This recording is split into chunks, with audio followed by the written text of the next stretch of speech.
Today, you're going to get an up-close and personal look at one of the best-scoring robots for the FTC DECODE season at the EU Premier event. And this team from Romania performed so well that they were actually the overall winners of the event with their alliance partner. We have 5 chain-actuated rollers. We're going to take a look at Team 19112 Undefined from Romania. And the whole purpose of Robots Revealed is to get an up-close and personal look at how different mechanisms function on a robot so that you yourself can learn about how top-performing FTC teams design and build their robots, the creative materials that they use to be able to make your robot perform better in the future, and of course, become a better engineer in and of yourself. We have a kickstand that is also actuated by a 4-bar. And even if you're not on the FTC sphere of things, this is still a great way to take a look at some highly competitive robots and some really compact design that FTC really shines in. We use the Limelight with a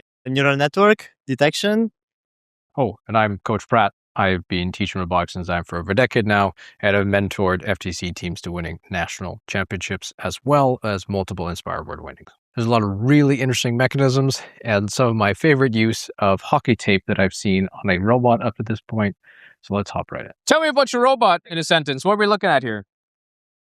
So basically, we have at the start of the season, after the brainstorming, we decided that what we would need most is a pivoting turret with the basic flywheel, counter rollers, a very wide intake, and a sorter. Okay, so let's talk about your intake then as we get into the mouth of your robot with his googly eyes. Okay, so talking about the intake, in order to make it as efficient as possible, we tried making it as wide as possible, and it is basically connected with the sorter. The reason we don't have any vectoring wheels is that we basically block the intake in the intake mode. Then intake 3 balls, we can control more. So that is how we avoid making control. And then you have little gates on your intake. Tell me more about that when you say that you have these little gates that come down. Okay, so the gates are here. You can see them covered in copper foil. They are there so that we can sort and block the robot from intaking more than 3 artifacts. We also have 4 color sensors here in order to... Wait, let me... Yeah. We have 4 color sensors here in order to actually see the colors of the balls before sending them in the transfer. And then you've got copper tape on the front. What's the purpose of the copper tape on these little... So the copper sections? tape is also linked to the fact that we have to separate the intake from the transfer. When we intake, we basically run the transfer backwards to not grip the intake. And also, while intaking, the artifacts are spinning, continuously spinning with the intake. And then you've got what looks like you've made your own wheels here, and they're made, that's like a field hockey stick tape on the front of those, yes? Yeah. Well, we've used this since the beginning of the season. We found it to be pretty reliable and did not feel the need to change it to anything else. Cool. And then how do these little gates actuate? How do they move up and down? So we are using 4 bars for this. It's something we implemented many times on our robot, on another version of a turret, also on our kickstand. And the reason we use them is that they give us the ability to over-center. So this means very low power consumption. Also, the axons, I think I'm going to use them with thrust next season because I think they're still brand new. Awesome. And then your transfer, you have those little gates that intake it in. How does it actually get up and into your flywheel mechanism? So we have 5 chain-actuated rollers that spin on a single motor. We have 2 pivots to make sure that the compression and acceleration is constant throughout the transfer. And those little pivots at the back, there's just a little rubber band way up there that's holding that in, yeah? So the thing is, at first we tried using springs, but they were really tense, and it was a little bit different, but they would basically create a lot of backlash because they would always be so tense. So we moved the tensioning up above, and the elastic bands are just enough to have enough force to basically keep it in place. And that whole like double bar wheel system back here, that's able to move back, and that gives you a little bit of compliance on the wheel, so you don't have to have a compliant wheel back there, but it makes it easier. Basically. Okay, and then how do you stop it from getting up and into the turret then at that point? Once you've gone through the intake and it comes up, that pushes it right through. Yeah. So we have this stopper right here. In order to not break the servo, we had another stopper before, and the servo broke a couple of times.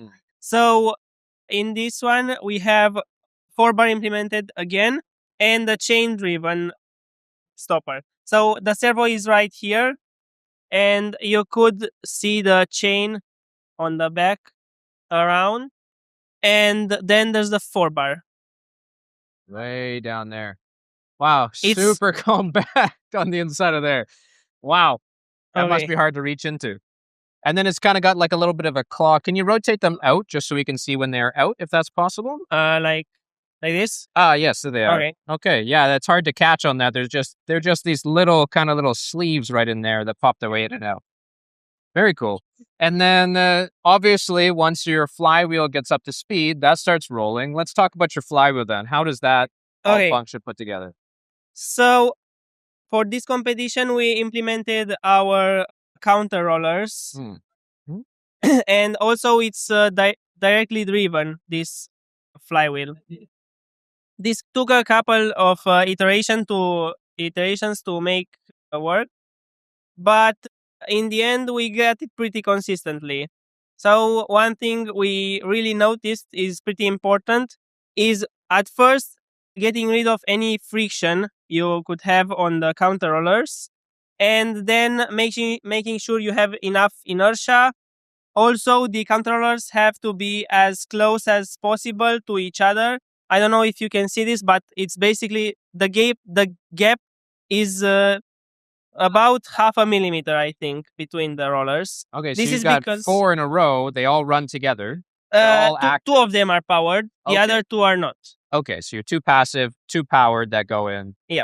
And then that's obviously what changed your hood. And then you have a little mini flywheel on here to help keep some inertia on there. Yeah, the thing is that if we had the inertia only on the main flywheel, then the backlash would make make space for inconsistencies in the launches. Mm-hmm. And then you say that it's 1-to-1 driven, and you've got a slight gear reduction here, so it's slightly slower than your main flywheel. Yes. No, it's a bit faster. It's a bit faster. Oh yes, yeah, it would be. Yeah, very cool. Okay, and that helps reduce backspin. Now on these, this is a bare motor that just connects to like a 7mm shaft on the outside. Ideally, I would like now to make this smaller, the flywheel. It would be ideally smaller, but it's okay like this. And smaller, you mean less weight, or you mean less I mean radius? The smaller diameter. Okay. Because from the far now, we launch with around 3,000 RPMs instead of the maximum 6,000. Okay. So you'd like to hit what your base rate is. Yeah. Because you're just powering that straight to 6,000. You don't have any gear reduction. Yeah, These exactly. are just 2 bare motors running right on the side. Okay. So talking about your flywheel, is there anything interesting that maybe not have been talked about with an intake and getting to your transfer, getting to your flywheel? Do you have a park? Are there any sort of unique mechanisms on your robot?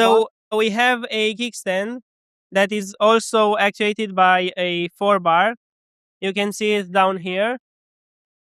It makes a triangle with the wheels in order to reduce the surface area of the robot. When it's actuated, it's a pretty good representation of what over-center linkages can actually do, because this only has a consumption of 0.3 amps. Wow. Yeah, that's like sipping power, particularly this season with these really heavy flywheels that just want to use so much current as they're driving around, right? Yeah. So much current. And you got it driving with two, looks like two torque servos for that, yes? Yeah, two Plex servos. Mm-hmm. And what drivetrain are you running? Do you know what your output RPM is? So our drivetrain, we actually use 1150 RPMs, because if we used 435s, which is a bit more classical, we would have an additional set of planetary gears, and that's just an additional mass that doesn't have to be there. You have basically on every drivetrain you have a belt transmission, and you can make that you can make up for the speed with that transmission. Yeah, so you can reduce them down a little bit. Yeah. Mm-hmm. And it's just as simple without the two-stage reduction like you would see on a 6000 RPM. Mm-hmm. And your copper tape here, this is not for like any sort of sensing. You don't have any like current switches on them or limit switch. It's just for reducing reduction friction. and friction. Mm-hmm. Yeah. And what's interesting on the programming front, I love your the artwork you got on the side with your spray bombs, kind of camo green, white, black, really cool looking. Yeah. What do you have to make your driver's life easier for programming? So let's start with the autonomous part. We use the Limelight with a neural network detection, because in the for autonomous, balls are scattered all over the field, and we want to be as consistent as possible at picking them up. Then for every movement of the robot, every action, we created a custom action system that runs a little state machine in behind that lets an action run one little step every loop until it's in a terminal state. We're going to make this library open source at the end of the season after this event. Cool. And we hope as many teams as possible are going to use it. And that's to be able to do some color block detection and find out that. So if you're using your Limelight to be able to do color block detection with your neural network in that respect, how are you moving your turret then? How are you aligning your turret onto the target? Are you using odometry for that then? Like where your XY positions are off of your odometry pods? Yeah, we have the robot's pose from the pinpoint, and then we define a goal pose where we want the tracking to happen. Mm-hmm. And then using simple trigonometry, we can compute the turret's angle relative to the goal pose, Cool. which is way faster than using the Limelight, which has problems at higher distances with the resolution. Mm-hmm. And what are you guys most proud of on this robot? I think we are most proud on the programming part of the low cycle time we have.